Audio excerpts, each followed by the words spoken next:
many of you have had a freaking nightmare of a real estate transaction?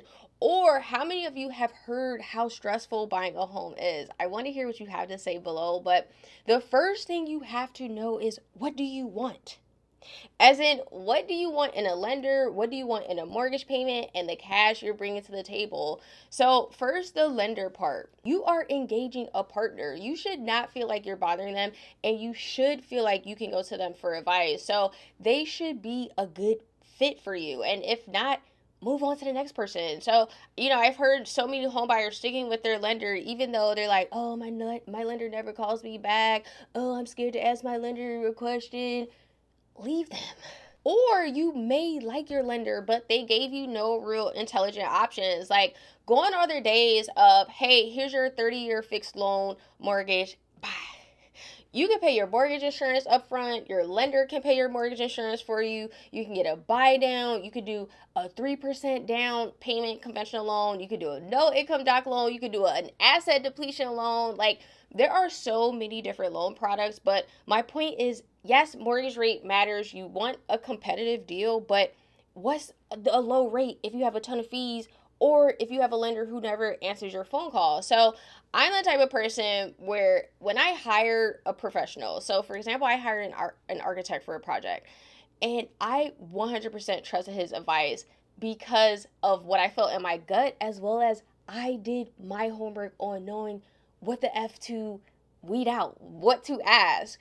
As in, yes, he understands architect things, but I had to articulate, this is my spend, this is my bottom line, so how can you help me?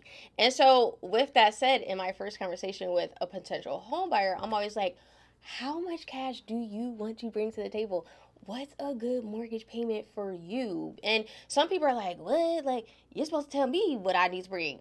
Well, man, we're not at the part of me giving you advice. We're at the part of you telling me what you want to do. And for me, I think it's kind of rude for me to presume that what you have or what you can or cannot do. I don't know if you have $10,000. I don't know if you have $300,000.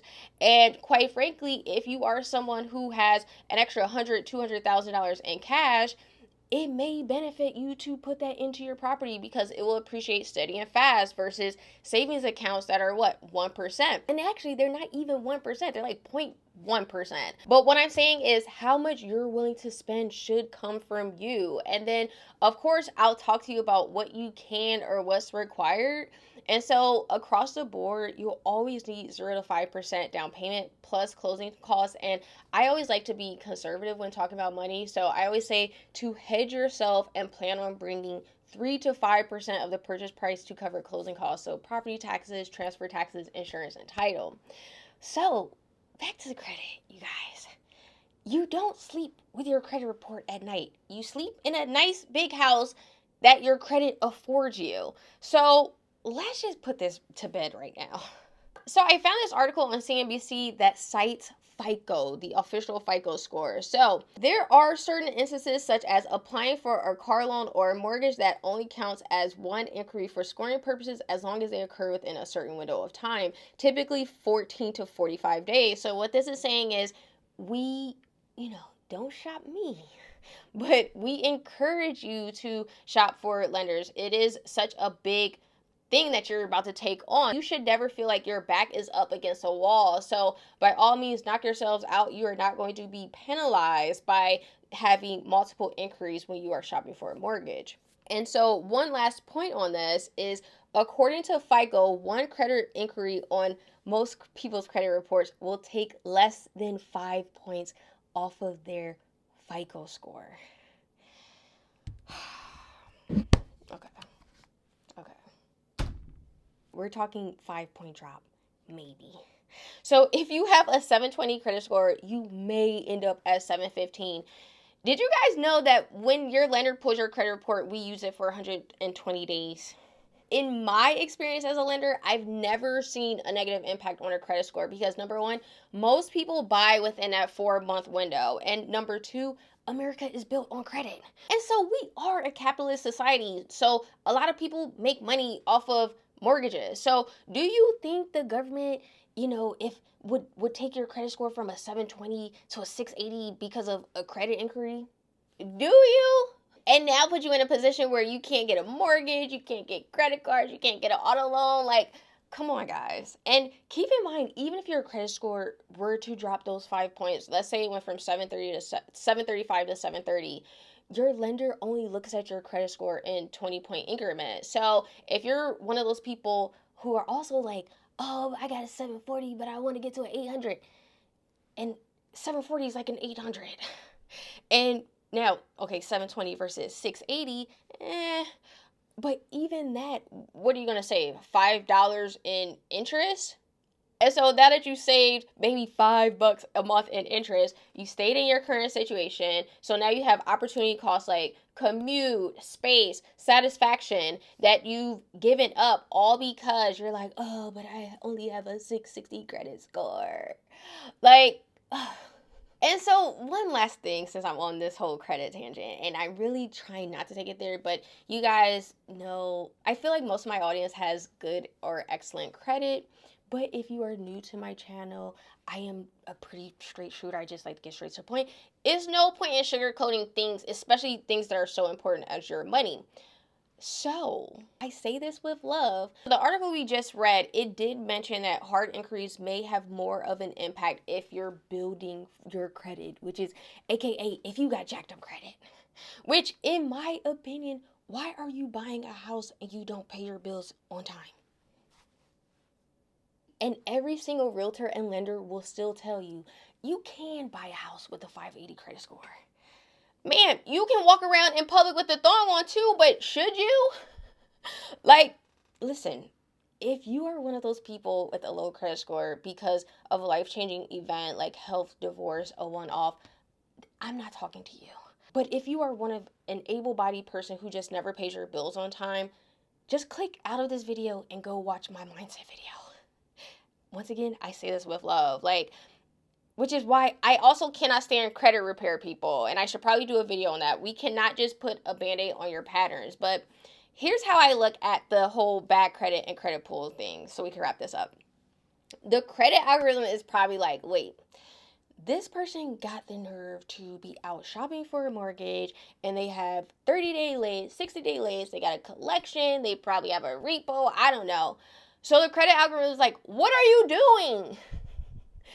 So that may be a time where, a credit inquiry is like, okay, ding, ding, ding. But even so, you guys, your credit inquiries only make up 10% of your credit score. 10.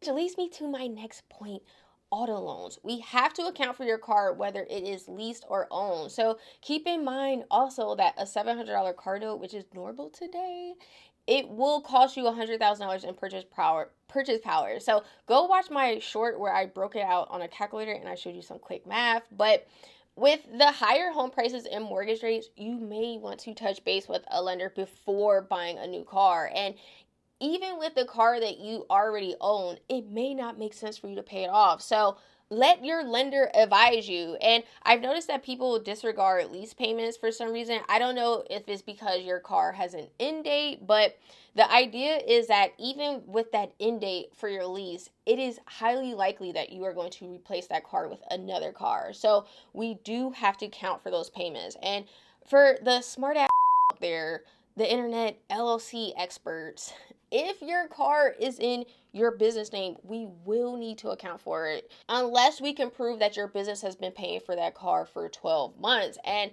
one other debt, student loans, whether they are deferred or in forbearance, we have to account for them when qualifying you for your mortgage. And of course, any other monthly debt like credit cards, spousal obligations, child support, etc., we have to account for those as well. So back to the LLCs. We got to talk about this whole LLC thing. Putting homes into LLCs, like, what is everyone's obsession with LLCs? Like, you know who you are. I get one or two questions about this. Listen, I get it. The excitement of buying a house, owning something, and listen, just on the ownership part, yes, if you are a business owner, if you have a 9 to 5, whatever, having just one income is dangerous. So knock yourselves out with your LLCs, your S corps, your everything, making your money. Okay? We like to make money. But the LLC, when it comes to your house that you are going to live in, we cannot put your home into an LLC because your home is your home. It's not part of your business. Now, what we can do, your rental properties, actually what we have to do for your rental properties when we do our no income doc loans is we have to put those into an LLC. Depending on your loan product, some people do have their rental properties in their own name. Some people do have a home in a land trust, or they may take title different ways. There are different ways to do things, but don't overcomplicate, and definitely don't try and break the rules. Get pre-approved for your mortgage, pick out your house, go under contract on your house, and then if you are doing a rental property with our no income doc loans, then we can worry about your LLC after you do those other steps. So the next thing we have to talk about is your income. Now, you do not have to be at the same employer for 2 years. Income is the most misinterpreted guideline ever. If you had a sabbatical, if you had a baby, if you changed careers, it just needs to make sense. No one expects you to put your life on hold because you're buying a house. And for the part-time job thing, unless your normal thing for the past 2 years is your full-time job plus your part-time job, then cool. If you've been full-time for the past year and then you just picked up a part-time job less than 2 years ago, we cannot use that part-time income to qualify you for the mortgage. Because here's the thing, look at it this way. If that were possible, then anyone and everyone would just go pick up a job so they can qualify for a mortgage. And then you go back to your lender like, hey, I have the extra income. Then you get the mortgage. And then after you get the mortgage, you go and quit your part-time job because you only got the part-time job to get the mortgage. You guys, that is, you know what? And it does not work that way. And that would be a huge risk to the bank. So, and for my overall W-2 employee, yes, it is easier to get a mortgage as a W-2 employee. If you don't own any properties, then submit your W-2s, your pay stubs, your bank statements, photo ID. If you are self-employed, you may want to check out my video where I go into great detail. But it's not the bank you choose, it's the lender, especially the self-employed part. I've had super pristine home buyers who are self-employed and they were denied at some of the biggest banks, all because the individual loan officer had no idea what they were talking about. Mortgages for self-employed people are not difficult. You take the tax return, you look at a few lines, you do some very basic math, and it's either yay or nay. Now, you will need profit and loss. You may need a balance sheet, but as a business owner, you should have that.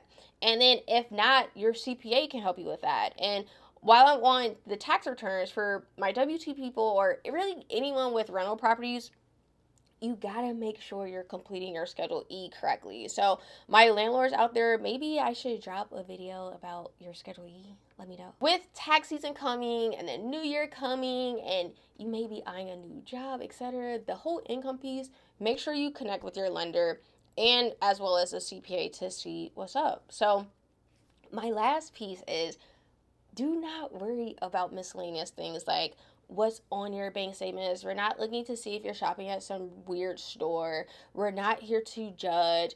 We're here to be a little nosy because we're your banker, but we are here to advise you on your home buying goals and to help you close your loan. So yes, you will need to explain large deposits and gifts, but unless it's something that you're trying to hide, listen to me, it is nothing we can't explain. So you guys, I just gave you guys the 3 things that you need. So cash, income, credit, you need those 3 things. If you have those 3 things, then cool. If you have 2 of those 3 things and it may take you another year or 2 to get that 3rd thing, let me help you get there. We can create a plan together. And listen, if you have 0 out of the 3, like, what are we doing? As you can see on my videos, I do go into great detail about everything because I want you guys to, I'm not going to gatekeep this information. I'm not going to give you this top level frou-frou information, this textbook stuff. Like, this is the real. And so I give all these details and they're real so you can feel confident when you are speaking with your lender or your realtor, or even just in your home, the conversations with your family, your spouse, or whoever, on here's what we're trying to do. Like, yes, trust your professional expert, but you know, just be equipped with the knowledge that you need. You guys, I hope you enjoyed this video. I am a licensed lender, lending in 48 states. Contact information is in the description below. Hit the like button, hit the subscribe button, and until next time, peace.